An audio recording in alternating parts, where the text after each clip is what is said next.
The poster had been stapled to every martial arts school from San Diego to San Francisco.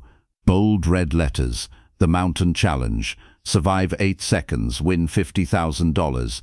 Below that, statistics that read like a casualty report. 150 challengers, 150 defeated. Average survival time 4.2 seconds. At the bottom, one question: are you brave enough? Los Angeles, the Grand Olympic Auditorium, November 15, 1969. Saturday evening. 800 people packed into a venue that smelled like decades of cigarette smoke and sweat. The air was thick, humid from body heat. Spotlight beams cut through haze like prison searchlights. This was the International Martial Arts Exhibition, but everyone knew why they were really here. Viktor Krasnov, the Mountain, 6'3", 450 pounds. Former Soviet wrestler who defected to America in 1963. He discovered something more profitable than medals: fear. The challenge was simple: not win, not fight back, just survive, stay on your feet, stay conscious. 8 seconds. The reward was $50,000. In 1969, enough to buy a house in Beverly Hills. The catch: in 150 attempts across 15 cities, no one had collected, not once. The money sat in a locked briefcase at the edge of the stage under spotlight. Stacks of $100 bills, green, crisp, real, untouched. 3 Golden Gloves boxers had tried in Chicago. Average time 3.9 seconds. 5 judo black belts in San Francisco. Longest lasted 6.1 seconds before his shoulder dislocated. A college linebacker from USC, 230 pounds. Lasted 4.7 seconds, tapped frantically, unable to breathe. The statistics were posted beside the briefcase. Current record: Takeshi Yamamoto, 7th degree judo black belt, 7.8 seconds. Walked with a cane for 2 months. 3 cracked ribs. 150 men. Different sizes, different styles, same result. Grabbed, lifted, crushed. The mathematics were clear. Mass wins. Physics is undefeated. In row 14, a man in a black sleeveless shirt read the program. His eyes stopped on one number: 4.2 seconds. Average survival time. His name was Bruce Lee, 29 years old, 135 pounds, 5'7". 3 days earlier, his student Dan Inosanto called. "There is something you need to see. Not a demonstration, a problem no one has solved." Dan described Victor: the size, the strength, 150 attempts, 0 survivors. Bruce asked one question: "How does he grab?" Dan paused. "What do you mean?" Bruce's voice was patient. "Does he rush, circle, reach high or low, left or right hand first?" Dan thought. "He rushes straight forward, both arms wide like a bear, tries to wrap you in a clinch. Once his arms close, your feet leave the ground and it is over." Bruce was silent for 4 seconds, then spoke quietly. "A bear hug requires both arms around the body. His center line is completely open during approach. Approximately 1.5 seconds of zero protection to throat, solar plexus, ribs." Dan felt cold. He knew what Bruce could do in 1.5 seconds. "You are going to try." It was not a question. "Get me 2 tickets, Bruce said. "Good seats." Now they were here. Row 14. The program said 4.2 seconds. Bruce read it twice, folded it, slid it into his pocket. He had memorized the only number that mattered. Not 4.2, not 8, 1.5. The lights dimmed. A spotlight hit center stage. A voice crackled through speakers. Deep, theatrical. "Ladies and gentlemen, the challenge that has defeated every man brave enough to accept. Karate champions, judo masters, professional wrestlers, military instructors, every kind of strong man this country produces has tried." The announcer's voice dropped. "Every single one has failed. The current record is 7.8 seconds before being driven into the stage so hard the wood cracked. He walked with a cane for 8 weeks. The rules are simple. If you are still standing, still conscious after 8 seconds, you win $50,000 cash. The announcer gestured to the briefcase. The spotlight caught the money. It glowed, real, touchable. If you can survive, now welcome the man who has made that money impossible to collect.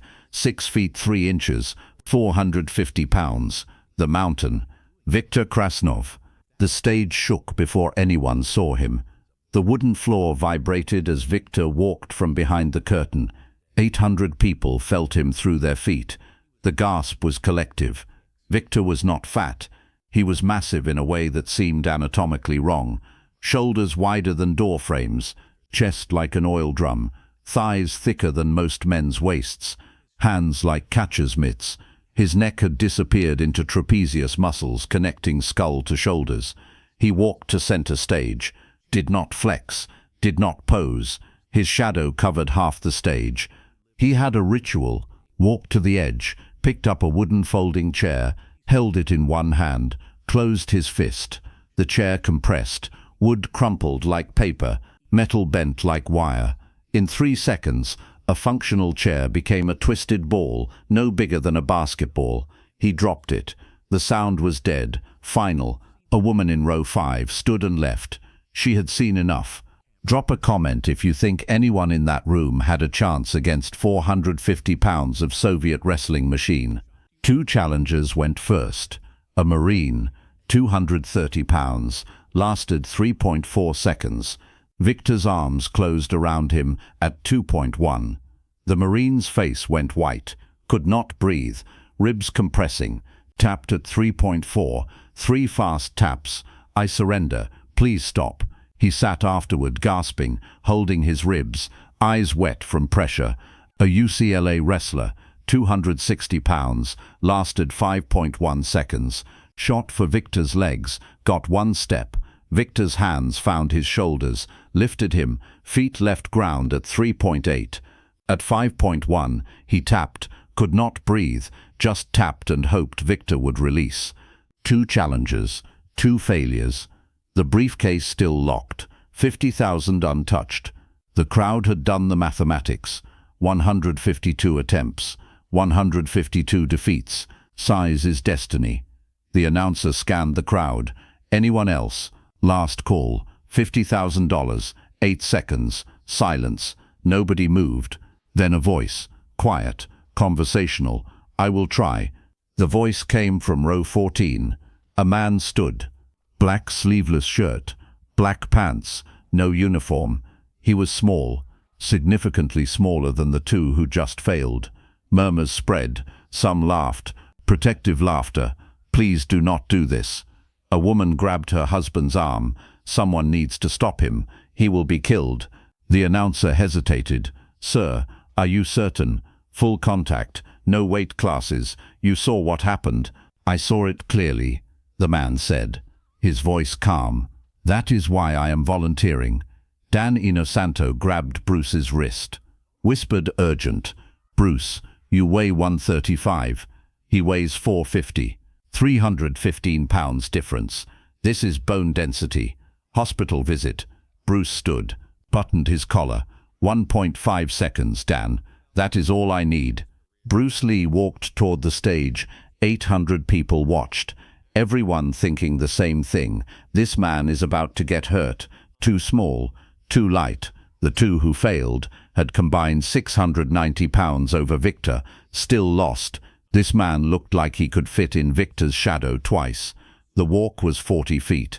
Bruce covered it in the time it took the audience to feel complicit, like watching someone walk into traffic.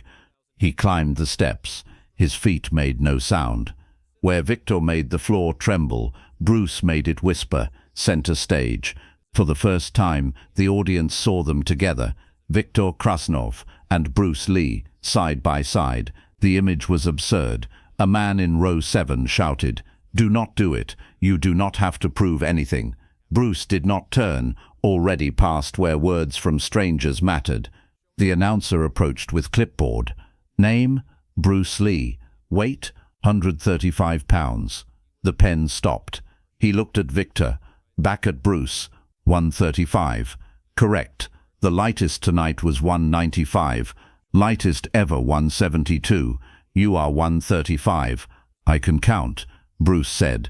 The announcer wrote it down. Any medical conditions?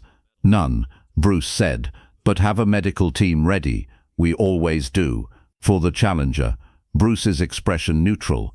I was not talking about me. Victor stood in his corner, heard the stats. 135 pounds, processed this as irrelevant. Whether 135 or 235, result is identical. Grab, lift, drop, next. But something made Victor look twice. This man's feet were not planted like frightened men, wide, rigid. This man's feet were light, weight forward, not preparing to defend, preparing to attack. Victor dismissed it. Mountains have no weak points. Everything smaller gets crushed. Subscribe if you want to see whether 135 pounds of precision can survive 450 pounds of mass. The announcer returned. Ladies and gentlemen, our final challenger, Bruce Lee, 135 pounds, Chinese martial arts. The audience applauded sympathetically. A few recognized the name. That is Kato from television. Is he insane? An older Chinese man in row 12 gripped his armrest, said nothing. He knew Wing Chun was designed for survival against bigger opponents in narrow alleyways where size meant nothing. The bell rang. Victor exploded forward, both arms wide, head down, 450 pounds covering distance in under 2 seconds. This was the moment that ended 152 men.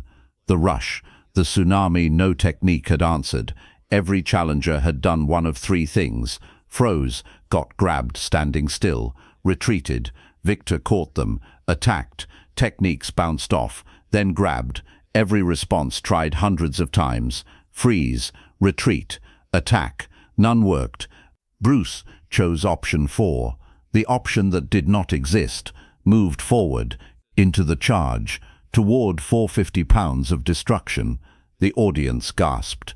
Several looked away, did not want to see collision, but Bruce did not collide, was not where Victor expected. In 1.8 seconds, Victor crossed the space. Bruce moved forward and left, 18 inches, outside the arc of Victor's arms. 450 pounds of momentum rushed past like a train. You feel wind, feel ground shake. Remain untouched. Victor's arms closed on air. First time in 153 attempts, Victor grabbed nothing. Victor turned, confused. Never happened. Reset. Charged again. Faster. Angrier. Arms wider. Bruce moved. Same direction. But this time as Victor's arms swept past, Bruce's hand touched it. 2 fingers on Victor's wrist. Not pushing. Guiding. The arm traveled 2 inches further than intended. 2 inches. Difference between capture and freedom.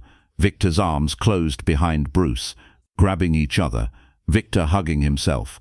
450 pounds stumbling, while 135 stood behind like a matador. The audience could not process it. Brains rejected. This man was not just surviving, making the giant miss. Repeatedly, Victor's frustration real, breathing heavier. Never worked this hard. Never chased. Victor charged 3rd time. Every ounce committed. Pure aggression. Mounting coming down. Bruce did not evade. Stepped inside. Close. Inside radius, where grab had no power. Right foot between Victor's boots. Right hand rose. Open palm aimed at Victor's chin. Stopped 1 inch away. Not punch message. 1 inch between Bruce's palm and Victor's jaw. 1 inch between consciousness and darkness. Bruce held it. 1 second. 2, 3. Victor froze. Eyes crossed, trying to focus on hand below chin. Understood. First time in 153 challenges, Victor understood he was not most dangerous person on stage. Arena held breath, then detonated. 800 erupted, screaming, standing, stomping floor until it shook harder than Victor's steps. They witnessed impossible. 135-pound man did not just survive, made surviving look unnecessary. Proved question was never. Could you survive 8 seconds? Real question was, could mountain survive against someone who understood size is wall, but speed is water, and water finds way through? Bruce stepped back, bowed, walked off stage, through auditorium, row 14, sat down, Dan shaking. How many seconds? Bruce picked up program. I was not counting. I was not interested in surviving 8 seconds. The briefcase sat at stage edge, 50,000, untouched. Bruce never collected, never asked, did not come for money, came to prove physics has exceptions.